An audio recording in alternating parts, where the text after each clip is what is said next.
Medan berat inilah yang dilalui oleh relawan dari Yayasan Orang Utan Samboja, Kutai Kartanegara.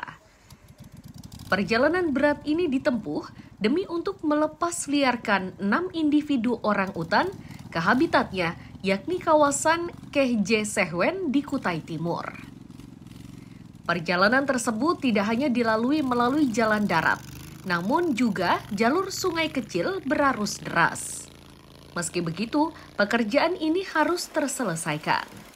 Menteri Kehutanan Republik Indonesia, Raja Juli Antoni menyatakan, sebelum dilepaskan ke alam liar, ke-6 individu orang utan itu sempat mendapat perawatan selama beberapa tahun. Agar habitat orang utan ini bisa berkembang, maka semua pihak harus bisa menjaga kelestarian hutan. Ada kebahagiaan tentunya, sekaligus kebahagiaan karena kita bisa merilis 6 orang hutan tersebut, ya. Mereka akan kembali ke habitatnya.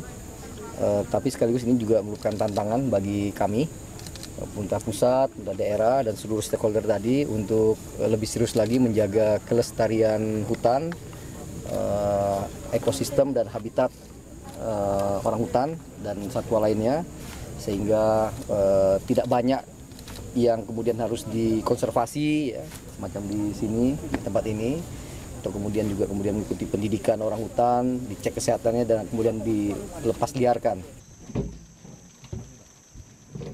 Pihak Yayasan Orang Utan menyatakan, dari 6 individu orang utan yang dilepas liarkan, terdapat orang utan yang disita dari warga. Individu tersebut ditemukan dalam kondisi memprihatinkan. Orang hutan yang kita lepas liarkan ada yang kita dapat dari masyarakat, dan tapi ada tadi yang saya sebutkan yang akan dilepaskan Pak Menteri, itu adalah hasil rescue ketika terjadi konflik orang hutan di daerah Kutai Timur, di daerah Tambang. Tapi waktu kita rescue harusnya langsung dikirim ke hutan, tapi karena dia sangat kurus, jadi ketika kita takut kalau kita kirim ke hutan justru dia belum punya kemampuan bertahan. Maka kita tarik ke perusahaan rehabilitasi Samboja, kemudian kita kasih makan, kasih vitamin, dan diukur kesehatannya. Kita semua misalnya, setelah semuanya oke, baru kita kirim. Saat ini terdapat sejumlah individu orang utan yang dirawat di Pusat Rehabilitasi Samboja, Kutai Kartanegara. Sementara, ke-6 individu orang utan yang dilepaskan masing-masing bernama Siti, Bugis, Sisi, Uli, Mikaila, dan Mori. Amir Hamzah dan Riani Mantini melaporkan dari Kutai Kartanegara.